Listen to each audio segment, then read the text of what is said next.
हाय। आज मैं एक विज्ञान फंतासी फिल्म जिसका नाम अपसाइड डाउन है समझाने जा रहा हूं।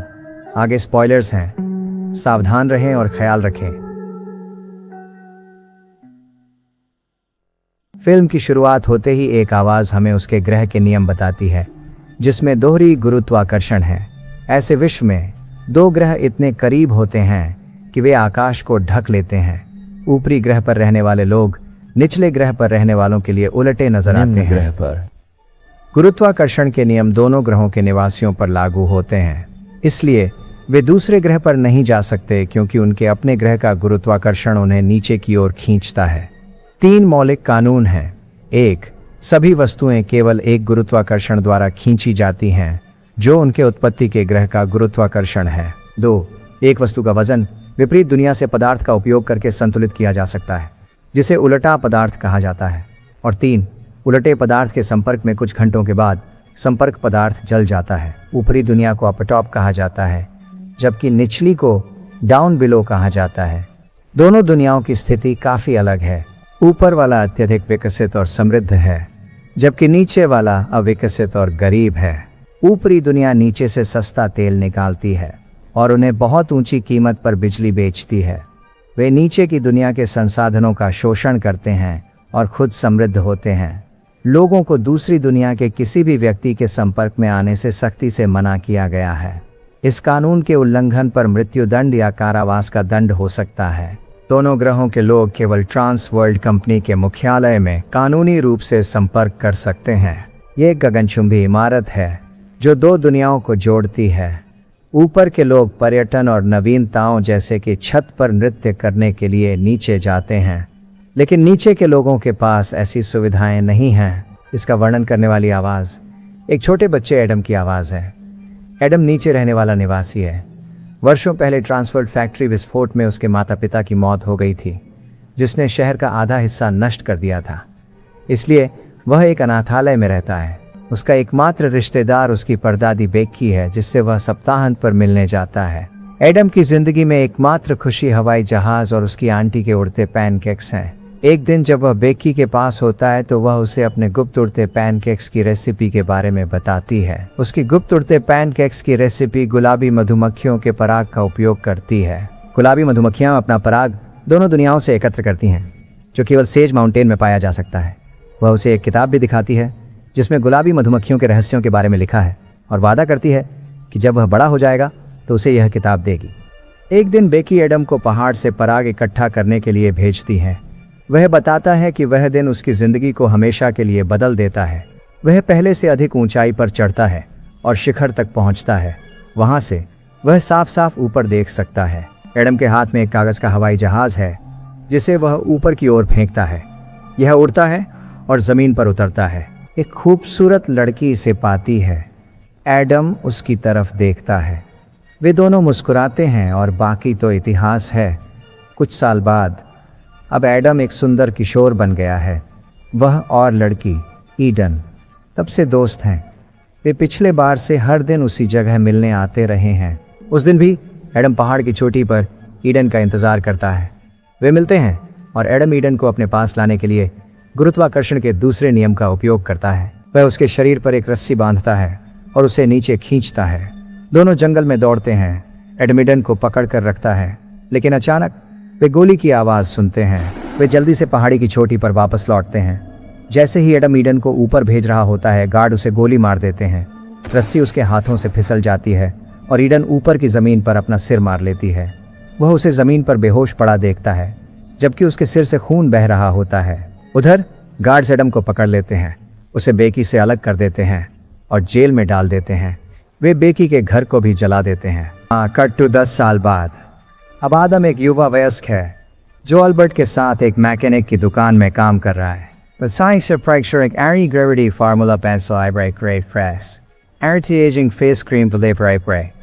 हालांकि फार्मूला केवल कुछ सेकंड के लिए ही काम करता है। फार्मूला को और विकसित करने के लिए आवश्यक उपकरण केवल अपटाउन में उपलब्ध हैं। एक दिन काम पर वह टीवी पर एडन को देखकर चौंक जाता है।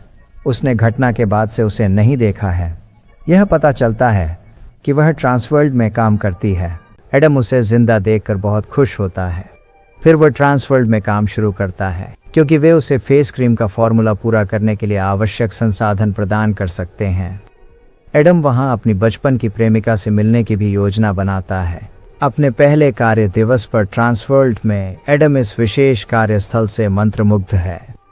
गगनचुंबी इमारत की कई मंजिलें हैं। जिन मंजिलों पर प्लस चिन्ह है वे ऊपर के कर्मचारियों के लिए हैं, जबकि जिन पर माइनस हैं वे नीचे के कर्मचारियों के लिए हैं। एडम 0 मंजिल पर काम करता है जो बीच की मंजिल है और इसमें दोनों ग्रहों के कर्मचारी होते हैं। प्रतिष्ठान के प्रमुख उसे कार्यस्थल के नियमों के बारे में बताते हैं। उनके अनुसार एडम जो नीचे से आया है उसे ट्रांसवर्ल्ड में एक प्रतिष्ठित नौकरी मिली है। यह उसका सौभाग्य है। अंत में वह एडम को सूचित करता है कि यदि वह ऊपर से कोई उल्टा पदार्थ चुराता है तो उसे निकाल दिया जाएगा और जेल में डाल दिया जाएगा। एक अन्य कर्मचारी आदम को उल्टा पदार्थ देता है और उसे सलाह देता है कि इसे फ्रिज में रखे ताकि यह नहीं। काम के बाद एडम अल्बर्ट्स के पास वापस जाता है जो ट्रांसवर्ल्ड जाने के लिए उससे नाराज है, यह दावा करते हुए कि ऊपर के लोग बुरे हैं। अल्बर्ट डरता है कि ट्रांसवर्ल्ड में काम करने की कोशिश करते हुए एडम खुद को मार सकता है, लेकिन एडम के थोड़े समझाने के बाद वह उसकी मदद करने के लिए तैयार हो जाता है। उधर ईडन एक आत्म सहायता समूह में है जहां हमें पता चलता है कि उसने एक दुर्घटना खो दी है। वह एडम को बिल्कुल याद नहीं करती।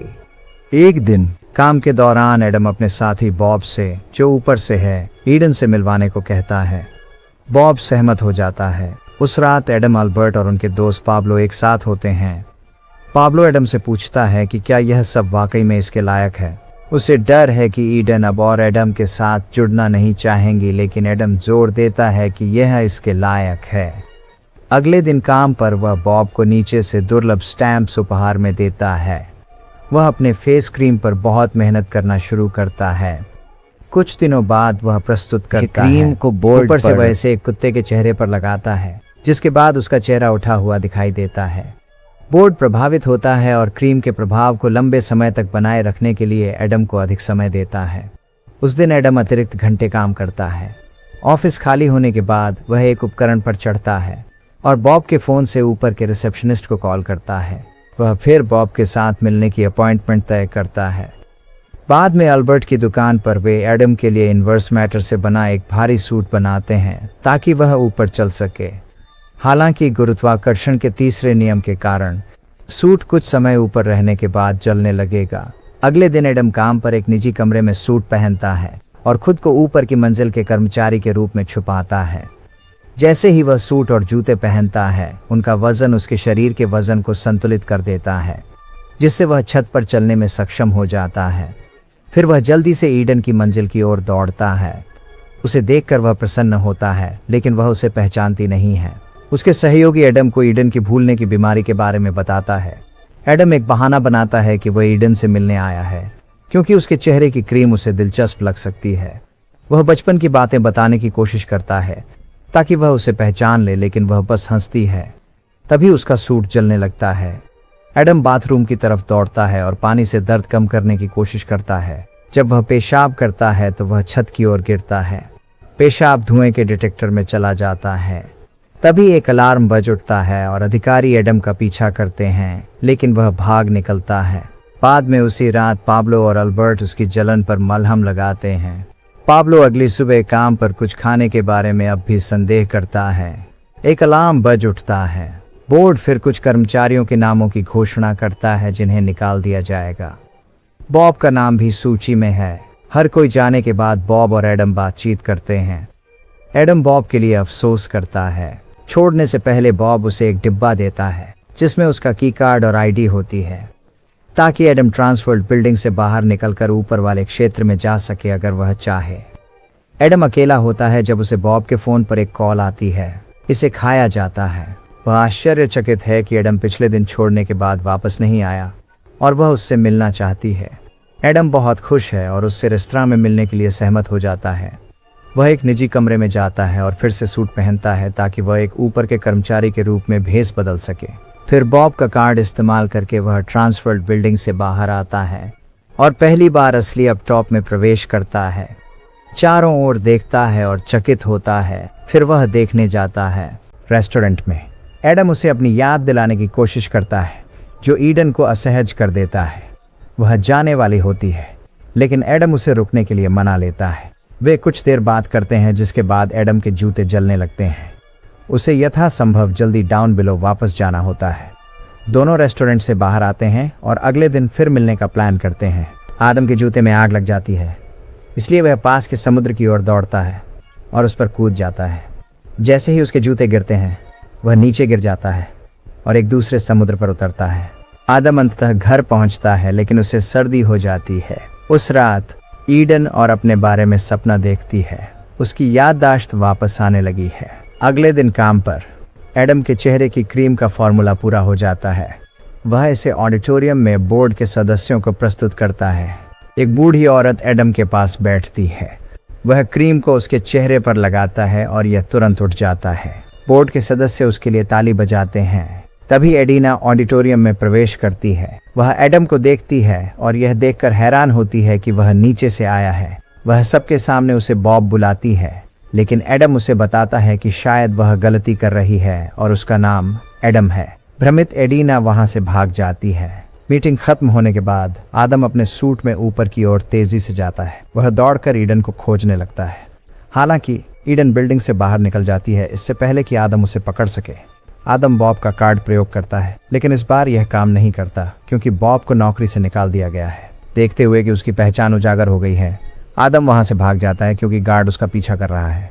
वह भागने में सफल होता है, लेकिन उसके पास नीचे वापस जाने का कोई रास्ता नहीं है। एडन को न पाकर वह बॉब के घर मदद मांगने जाता है। बॉब आश्चर्यचकित होता है, लेकिन उसे दिल से स्वागत करता है। जब बॉब उसे एक सूट देता है जो उसने एडम को नीचे लाने के लिए डिजाइन किया है, एडम उसके छत पर बैठ जाता है। यह सूट इस तरह से डिजाइन किया गया है कि उल्टा पदार्थों के साथ लंबे संपर्क के बाद भी यह जल नहीं जाएगा। फिर एडम उसे गुलाबी पराग का जादू दिखाता है। वह दोनों ग्रहों के तरल को मिलाकर एक तैरता हुआ पदार्थ बनाता है जो दोनों ग्रहों के गुरुत्वाकर्षण का विरोध करता है। बॉब डरते हैं कि ट्रांसवर्ल्ड के पास यह फॉर्मूला है और वे इसका इस्तेमाल अपने लाभ के लिए करेंगे, लेकिन एडम खुलासा करते हैं कि उन्होंने ट्रांसवर्ल्ड के लोगों को गुप्त सामग्री गुलाबी पराग के बारे में कभी नहीं बताया। कंपनी उनके बिना फेस लिफ्टिंग क्रीम का निर्माण नहीं कर सकती। बॉब का सूट पहनकर एडम उस रेस्टोरेंट में वापस जाता है जहां वह ईडन से मिला था। वह उससे बात करने जाता है और आश्चर्यजनक रूप से वह उसे देखकर खुश होती है। वह उसे बताती है कि वह उनके बचपन की कुछ बातें याद करने लगी हैं। दोनों आखिरकार चूमते हैं। हालांकि सीमा पुलिस वहां पहुंच जाती है और उन्हें अलग होना पड़ता है। एडम भाग जाता है और किसी तरह नीचे लौट जाता है। पुलिस अभी भी उसकी तलाश कर रही है। उसके फरार होने की खबर सुर्खियों में है। वापस नीचे वह सेज पहाड़ी पर चढ़ता है और ईडन के आने का इंतजार करता है। वह आखिरकार पहुंचती है। दोनों हवा में तैरते हैं और एक दूसरे को चूमते हैं। अब दोनों ऊपर हैं जब एक समूह सैनिक उन्हें खोजने आता है। दोनों भागने की कोशिश करते हैं, लेकिन आखिरकार एडम नीचे गिर जाता है, जबकि ईडन को गार्ड गिरफ्तार कर लेते हैं। एडम एक पेड़ पर गिरता है और उल्टी पदार्थ सूट के कारण प्रभाव से बच जाता है। जैसे ही एडम नीचे की सड़कों पर चलता है, उसे दो लोग अगवा कर लेते हैं। वे उससे कहते हैं कि वे ईडन के खिलाफ आरोपों को वापस लेने को तैयार हैं यदि एडम उन्हें फेस क्रीम का फॉर्मूला दे देता है। फिर उसे कार से बाहर फेंक दिया जाता है। एडम अब मानता है कि वह फिर कभी ईडन से नहीं मिलेगा और वह अपनी सामान्य जिंदगी में लौट जाता है। इस बीच ऊपर बॉब उस फॉर्मूला के साथ प्रयोग करता है जो एडम ने उसे दिया था और पता लगाता है कि वे इसके साथ गुरुत्वाकर्षण के प्रभाव को उलट सकते हैं ताकि ऊपर के लोग नीचे चल सकें। अगले दिन ईडन बॉब के पास जाती है और उससे मदद मांगती है। उस दिन बाद में जब एडम अल्बर्ट की दुकान में होता है, तभी अचानक बॉब वहां पहुंचता है। एडम हैरान होता है और उससे पूछता है कि यह कैसे संभव है। बॉब वास्तव में एडम के फॉर्मूला का उपयोग करके हवा में तैर सकता है। वह दिखाता है कि वह विपरीत पदार्थ के सहायक उपकरण के बिना नीचे रह सकता है। उसने एडम के फॉर्मूला को इतना परिपूर्ण कर लिया है कि कोई भी पदार्थ किसी भी दुनिया की गुरुत्वाकर्षण को बेअसर कर सकता है। बॉब यह भी बताता है कि उसने ट्रांसवर्ल्ड से पहले ब्यूटी क्रीम पेटेंट खरीद लिया था। फिर एडम से कहता है कि उसकी एक डेट है। जल्द ही ईडन उसे नीचे की दुनिया में ढूंढ लेती है और उसे बताती है कि वह उसके बच्चे के साथ गर्भवती है, जिससे उसे दोनों दुनियाओं में स्वतंत्र रहने की क्षमता मिल जाती है। कई साल बाद ऊंचे गगनचुंबी इमारतें दिखाई देती हैं, दोनों पक्षों को दिखाते हुए कि दोनों समृद्ध हो गए थे। साथ ही दोनों पक्षों के बच्चे बास्केटबॉल के माध्यम से संवाद कर रहे थे।